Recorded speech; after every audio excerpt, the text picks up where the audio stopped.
اللہم صلی علی سیدنا محمد وعلی آل سیدنا محمد واصحاب سیدنا محمد وبارک وسلم علیہ۔ کتاب معاملات، اس باب میں آپ درج ذیل عنوانات کے متعلق احادیث پڑھیں گے۔ نمبر 1 خرید و فروخت، نمبر 2 نکاح، نمبر 3 طلاق۔ اب اس باب میں آپ سیکھیں گے جو سامنے آ رہا ہے، باب کے معنی میں نے سمجھایا تھا نا آپ کو چیپٹر میں۔ نمبر 1 احادیث کا لفظی ترجمہ، اور نمبر 2 احادیث کا بامحور ترجمہ، اور نمبر 3 جس کی طرف آپ سب سے زیادہ متوجہ ہوتے ہیں، محنت کرتے ہیں، یعنی مشقی سوالات۔ دیکھو جی، باب البیوع، خرید و فروخت۔ الحلف من فلقد للسلعۃ، یہ کیا لکھا ہے؟ ممحقۃ للبرکۃ۔ قسم اٹھانے سے سامان تو فروخت ہو جاتا ہے لیکن برکت ختم ہو جاتی ہے۔ قسم اٹھانے سے سامان تو فروخت ہو جاتا ہے لیکن برکت ختم ہو جاتی ہے۔ ایک دکاندار ہے، وہ قسم اٹھا رہا ہے، آنے والا جو گراہک ہے اس کے ساتھ سیدھے قسموں پہ قسموں، وہ خدا کی قسم یہ اتنے سے مجھے، حالانکہ اتنے سے نہیں ملا ہوتا ہے، چپ کر کے بھیج دے، مسئلہ ختم۔ لیکن قسم اٹھانا، اس سے برکت ختم ہو جاتی ہے۔ التاجر الصدوق الامین مع النبیین والصدیقین والشہداء، سچا امانت دار تاجر انبیاء کرام علیہ السلام، صدیقین اور شہداء کے ساتھ ہوگا۔ سمجھا رہی بات؟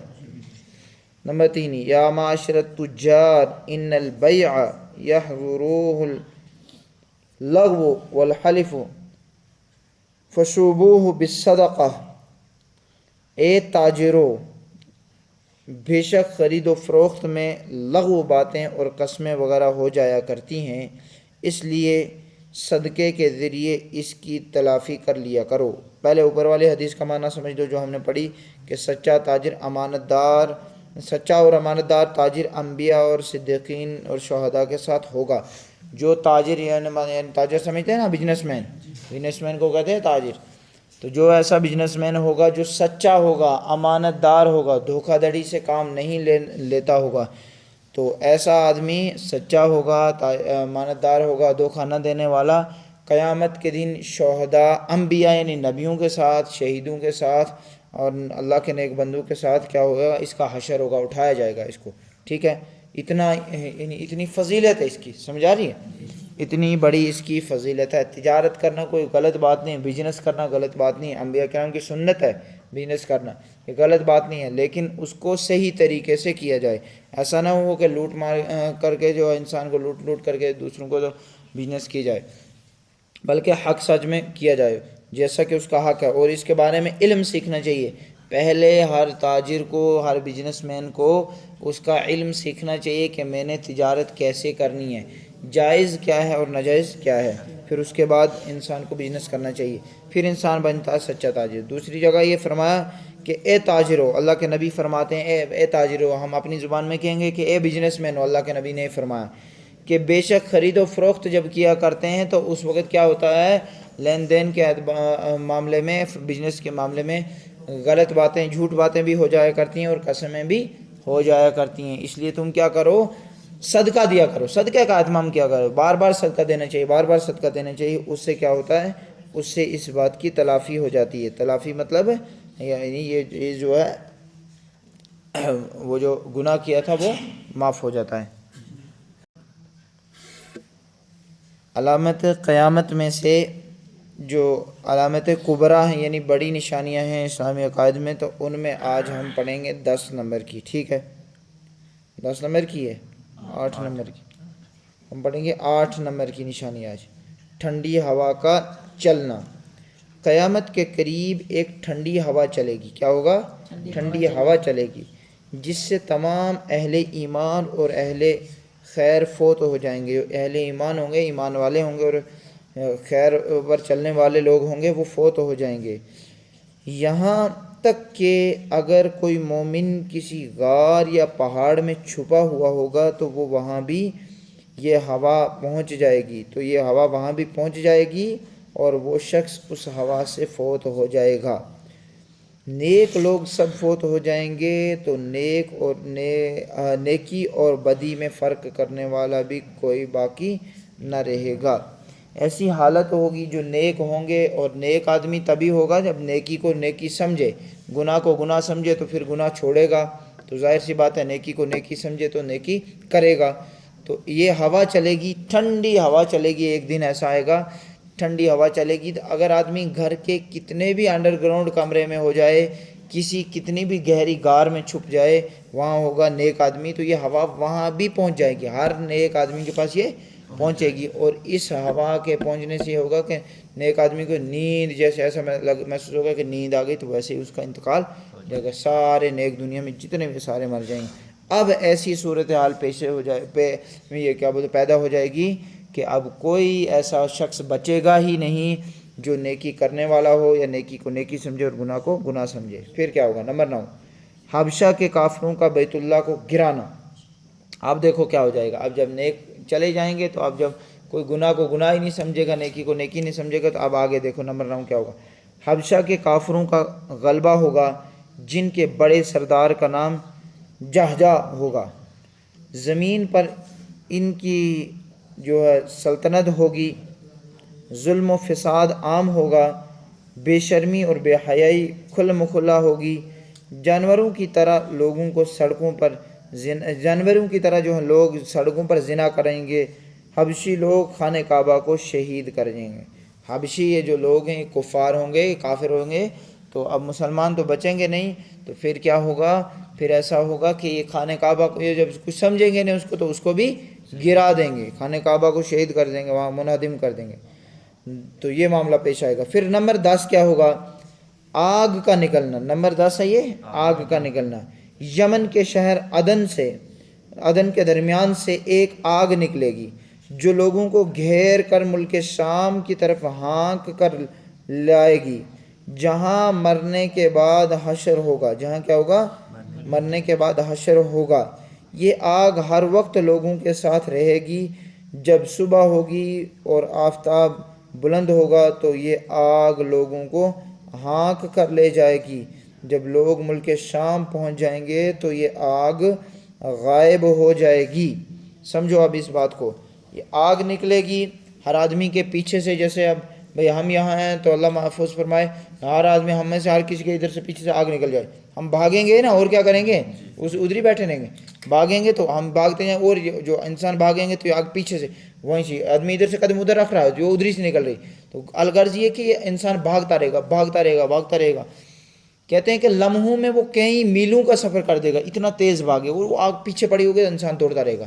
تو یوں یہ معاملہ ہوگا کہ پوری دنیا میں جتنے بھی انسان ہوں گے ملک شام میں جمع ہو جائیں گے، تو وہ ایسی جگہ جمع، کیونکہ جب قیامت برپا ہوگی، زمین زلزلے سے ٹوٹ پھوٹ ہو جائے گی، اور اس کے بعد کیا ہوگا کہ اس کے بعد جو میدان محشر جب لگے گا تو وہ زمین پر کس جگہ لگے گا؟ وہ ہے ملک شام، اس کا سینٹر ملک شام ہے، تو ملک شام کے اندر لگے گا، تو وہاں پر یہ لوگوں کو جمع کر دے گی۔ جب لوگ وہاں جمع ہو جائیں گے پوری زمین کے لوگ، تو یہ آگ خود بخود غائب ہو جائے گی، تو یہ معاملہ ہوگا۔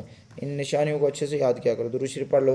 اللہم صلی علی محمد وعلی آل محمد وبارک علی محمد وعلی آل محمد وارحم محمد وعلی آل محمد کما صلیت وبارکت ورحمت علی ابراہیم وعلی آل ابراہیم انک حمید مجید۔ اب کل آپ کا یہ کام ہے کہ علامت کبریٰ جہاں سے ہم نے شروع کی ہے نمبر 1 سے ادھر سے نمبر 10 تک آپ کو میں پہلے سبق سنوں گا باری باری۔ دیکھو جی، کتاب الصرف ہم نے پڑھا کہ کتاب الصرف میں ہم نے پڑھا کہ فعل کی 6 اعتبار سے تقسیمات کی جاتی ہیں، اس کو بانٹا جاتا ہے۔ اب ان میں سے پہلی قسم نمبر 1 ہے زمانے کے اعتبار سے فعل کی تقسیم۔ کس کے اعتبار سے؟ تو زمانے کے اعتبار سے فعل کی کتنی؟ 3 اقسام ہیں فعل کی۔ اب زمانے کے اعتبار سے بھی فعل کی 3 اقسام ہیں۔ نمبر 1 فعل ماضی، نمبر 2 فعل مضارع، نمبر 3 فعل امر و نہیں۔ فعل امر و نہیں پڑھنا، امر و نہیں، فعل امر و نہیں، یہ الگ الگ چیزیں ہیں، ٹھیک ہے۔ امر کہتے ہیں کسی کام کا حکم دینا، اور نہیں کہتے ہیں انکار کر جانا، ٹھیک ہے۔ تو نمبر 1 فعل ماضی، وہ فعل جس میں گزرا ہوا زمانہ پائے۔ شارٹ کٹ، فعل ماضی کون سا فعل ہے؟ وہ فعل جس میں گزرا ہوا زمانہ پائے، شریبہ اس مرد نے پیا، کب پیا؟ اب سے پہلے پی لیا، گزرے ہوئے زمانے میں پی لیا۔ اکلت اس عورت نے کھایا، تو کب کھایا؟ اب سے پہلے کھایا، کل کھایا، پرسوں کھایا، جب کھایا تب، لیکن کھا لیا گزرے ہوئے زمانے میں، ٹھیک ہے، جو گزر گیا وقت اس کی بات ہو رہی ہے۔ نمبر 2 فعل مضارع، وہ فعل جو موجودہ یا آئندہ زمانے کو بتائے، اتنا سا زبانی یاد کرنا ہے، ٹھیک ہے، وہ فعل جو موجودہ یا آئندہ زمانے کو بتائیے، اتنا زبانی یاد کرنا ہے۔ لیکن عربی میں یہ بھی یاد کر لینا اس کے میں، کیونکہ یہ ضروری چیز ہے، عربی میں زمانہ حال اور مستقبل کے لیے ایک ہی فعل مضارع استعمال ہوتا ہے۔ عربی میں زمانہ حال اور مستقبل یعنی ابھی جو چل رہا ہے اس میں اور آنے والے میں ایک ہی فعل استعمال ہوتا ہے، وہ ہے فعل مضارع۔ گفتگو یا تحریر کے سیاق و سباق اور علامات سے معلوم ہو جاتا ہے کہ موجودہ زمانے کی بات ہو رہی ہے یا پھر آئندہ زمانے کی۔ مضارع کے آخر میں عام طور پر پیش آتی ہے۔ پہلی بات تو یہاں یہ سمجھائی ہے کہ عربی میں فعل مضارع ایسا فعل ہے جس میں ابھی جو زمانہ چل رہا ہے، یعنی اس وقت ہم پڑھ رہے ہیں، اس کے لیے بھی فعل مضارع استعمال ہوگا، سمجھا رہی بات؟ اور کل ہم پڑھیں گے یا آئندہ ہم پڑھیں گے، اس کے لیے بھی فعل مضارع ہی استعمال ہوگا۔ ایک بات اب یہ کہتے ہیں، اب سوال یہ پیدا ہوتا ہے بھئی ہمیں کیسے پتہ چلے کہ یہ ابھی کے بارے میں بات ہو رہی ہے یا آئندہ کے بارے میں بات ہو رہی ہے، یہ کیسے پتہ چلے؟ اس کا جواب خود ہی کتاب کے اندر آ گیا کہ جہاں کبھی لکھا ہوا ہوگا، تحریر ہوگی، یا پھر کبھی گفتگو یعنی کوئی بات بیان کر رہا ہوگا، تو اس وقت خود ہی اس کے سیاق و سباق سے، اس کے نشانوں سے پتہ چل جاتا ہے کہ بھئی ابھی کے بارے میں بات کر رہا ہے یا کل کے بارے میں بات کر رہا ہے، ٹھیک ہے۔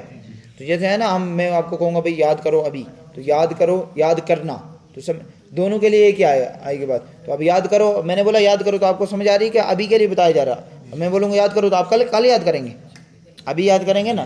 میں بولوں گا بھائی یاد کر کے لانا، یاد کر کے لانا، تو آپ کو سمجھ آ گئی نا میری گفتگو کے سیاق و سباق سے کہ بھائی یاد کر کے لانا، یعنی کل کے لیے بارے میں بتایا جا رہا ہے کہ بھائی گھر سے یاد کر کے لانا ہے۔ تو یہ دوسری بات ادھر یہ بتائی کہ فعل مضارع کے آخر میں عموماً پیش آتا ہے، کیا آتا ہے؟ پیش آتا ہے۔ یشرب وہ پیتا ہے یا پیے گا، وہ پیتا ہے یا پیے گا۔ جیسے ابھی ایک آدمی پانی پی رہا ہے تو ہم نے بولنا ہے یہ پی رہا ہے، تو اس کو یہی بولیں گے یشربو، یشربو، تو یہ گویا کہ یہ پی رہا ہے ابھی، کل پیے گا تب بھی بولنا پڑے گا یہ یشربو، سمجھ آ رہی؟ تاکل وہ کھاتی ہے یا کھائے گی، وہ کھاتی ہے یا کھائے گی، یہ بھی اسی کے لیے آتا ہے۔ بس یہ اتنا سا جو ہے یہ آپ نے زبانی یاد کرنا ہے۔ پہلی چیز کیا ہے زبانی یاد کرنا ہے؟ زمانے کے اعتبار سے فعل کی کتنی اقسام ہے، اس میں یہ نمبر وائز یہ یاد کرنا ہے۔ پھر فعل ماضی یاد کرنا ہے، فعل مضارع یاد کرنا ہے، ٹھیک ہے۔ فعل امر بھی یاد کر لو، مختصر ہے، فعل امر دیکھ لو۔ نمبر 3 فعل امر وہ فعل جس میں آئندہ زمانے میں کسی کام کا حکم دیا گیا ہو یا درخواست التجا کی ہو، بس یہ زبانی یاد کرنا ہے۔ فعل امر وہ فعل جس میں آئندہ زمانے میں کسی کام کا حکم دیا گیا ہو یا درخواست التجا کی گئی ہو، جیسے اشرب پیو، حکم دیا جا رہا ہے نا بھائی پیو، اشرب پیو۔ ارحم رحم فرما، رحم فرمائیں، ارحم رحم فرمائیں۔ فعل نہیں کو دیکھ لو ذرا، فعل نہیں وہ فعل جس میں آئندہ زمانے میں کسی کام کے نہ کرنے کا حکم دیا گیا ہو یا کام نہ کرنے کی درخواست التجا کی گئی ہو، یہ اتنا زبانی یاد کرنا، ٹھیک ہے۔ امر اور نہیں کے آخر میں جزم آتی ہے، امر اور نہیں کے آخر میں جزم آتی ہے۔ لا تشرب مت پیو، ابھی کے بارے میں بتایا جا رہا ہے لیکن یہ نہیں، انکار کروایا جا رہا ہے، منع کیا جا رہا ہے۔ لا تشرب مت پیو، لا تحمل بوجھ نہ اٹھا، بوجھ نہ ڈالیے، بوجھ نہ ڈالیں، بوجھ نہ ڈالیں، تو یہ حکم دیا جا رہا ہے، تو یہ چیز ہے، سمجھ آ رہی بات؟ اس میں کوئی آپ کو تذبذب تو نہیں رہا؟ دیکھو فعل امر وہ فعل ہوتا ہے جس میں کام کرنے کے لیے بتایا جا رہا ہے، اور فعل نہیں وہ فعل ہوتا ہے جس میں کام سے روکا جائے کہ فلاں کام نہیں کرنا۔ بس شارٹ کٹ یہ اتنا سمجھ لینا، باقی ان کی اصطلاحات یہ یاد کر لینا ہے۔ تو ادھر ایک چیز لکھی ہے نا، دیکھو ایک ٹوٹکا لکھا ہے، اس کو دیکھ لو کہ گرامر کی روح سے فعل نہیں بھی فعل امر میں ہی شامل ہوتا ہے، گرامر کی روح سے فعل نہیں بھی فعل امر میں شمار ہوتا ہے، اس لیے عموماً تقسیم میں اس کو الگ سے ذکر نہیں کیا جاتا۔ گرامر میں آپ آگے کتابیں پڑھیں گے نا، اس میں بھی آگے پڑھیں گے، امر اور نہیں کو الگ الگ کر کے نہیں ذکر کیا جاتا ہے بلکہ دونوں کو اکٹھا ہی ذکر کیا جاتا ہے۔ بہرحال ادھر کھول کے تھوڑا بتایا ہے۔ یاد رکھیں کوئی بھی فعل فاعل کے بغیر نہیں ہو سکتا، کوئی بھی فعل، ابھی فعل کس کو کہتے ہیں؟ کام کو، تو فاعل کام کرنے والے کو. تو بھائی کام کیسے ہوگا جب کام کرنے والا ہی نہیں ہوگا؟ تو کام کیسے ہوگا؟ آپ یہاں پڑھنے کے لیے کتاب پہ ہوئیں گے نہیں تو پڑھے گا کون بھائی؟ پڑھنا کیسے ہوگا ممکن؟ میں پڑھانے کے لیے یہاں ہوں گا ہی نہیں تو پڑھائے گا کون؟ پڑھانا کام ہے نا. تو جب پڑھانے والا ہی نہیں ہوگا تو پھر پڑھانا کیسے ہوگا ممکن؟ تو اس لیے یہ کہتے ہیں کہ یاد رکھیں کوئی بھی فعل فاعل کے بغیر نہیں ہو سکتا. لیکن آگے دیکھو، فاعل کبھی فعل کے بعد لفظوں میں لکھا ہوا نظر آتا ہے، یعنی فاعل جو ہوتا ہے فاعل کام کرنے والا، کبھی وہ لفظوں میں ذکر آتا ہے اور کبھی فعل کے اندر چھپی ہوئی ضمیر فاعل بنتی ہے، کبھی اس کے اندر چھپی ہوئی ضمیر فاعل بنتی ہے. فاعل نہ ہو تو اس کا قائم مقام ہونا ضروری ہے، جسے نائب فاعل کہتے ہیں. نائب فاعل فعل مجہول میں ہوتا ہے. نائب فاعل کس میں ہوتا ہے؟ فعل مجہول میں ہوتا ہے. ہم نے پڑھا تھا نا، نصرہ کی گردانیں پڑھی ابھی نہیں، نصرہ کی ہی صرف پڑھی، وہ آگے پڑھیں گے انشاءاللہ. تو ایک لفظ ہے نصرہ، اس نے مدد کی اسے ایک مرد نے، ہوتا ہے نا. اب اگر بولیں گے نصرہ، اس کا مطلب بنے گا اس ایک مرد کی مدد کی گئی.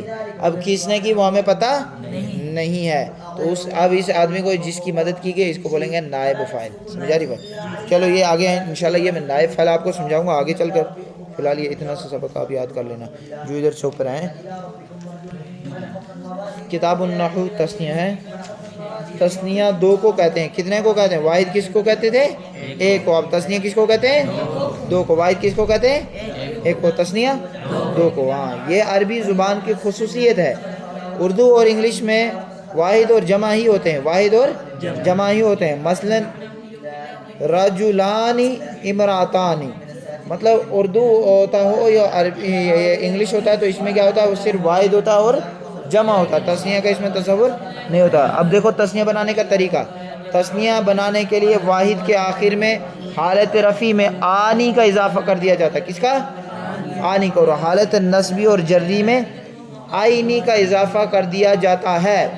رفع میں آنی اور نصبی اور جری میں آئینی کا اضافہ کر دیا جاتا ہے. کل زبانی پوچھوں گا تثنیہ بنانے کا طریقہ، آپ کو زبانی سنانا ہوگا. مثلا قلم سے مراد ہے ایک قلم، تو اب اس کو بنا دیں گے حالت رفع میں. دو قلم بولنا ہوگا تو بولیں گے قلمانی. کیا بولیں گے؟ قلمانی.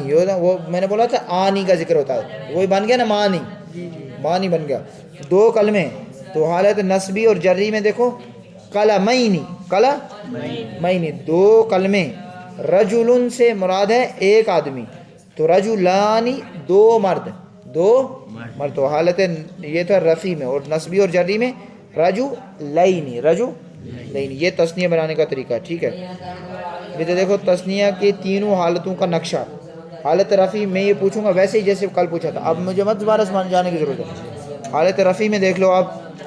حالت رفع میں جاء رجلان، دو مرد آئے، دو مرد.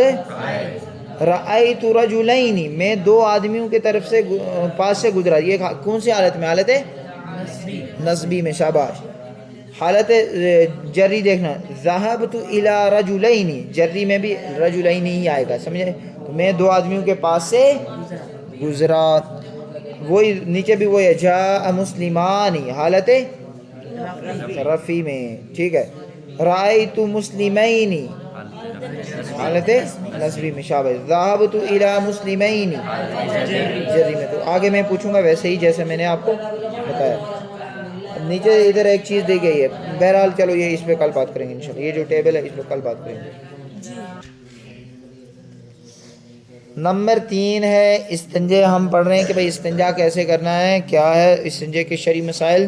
تو آج ہم اس میں تیسری قسم پڑھیں گے. اب سے پہلے ہم نے فرض اور واجب پڑھا، اس کی مقدار بھی پڑھی. ٹھیک ہے. اب دیکھو نمبر 3 ہے سنت. استنجا سنت کب ہوتا ہے؟ دیکھ لو. اب جب پیشاب یا پاخانہ اپنے مخرج سے نہ بڑھے، اپنے مخرج سے یعنی اتنی سی ہی جگہ پر لگا رہے جہاں سے نکلا ہو، بلکہ مخرج ہی پر اس کا اثر رہے، تو پانی سے استنجا کرنا سنت ہے. اب پانی سے استنجا کرنا کیا ہے؟ پہلے ہم نے پڑھا تھا کہ بڑھ جائے، اور کتنے بڑھ جائے بھائی؟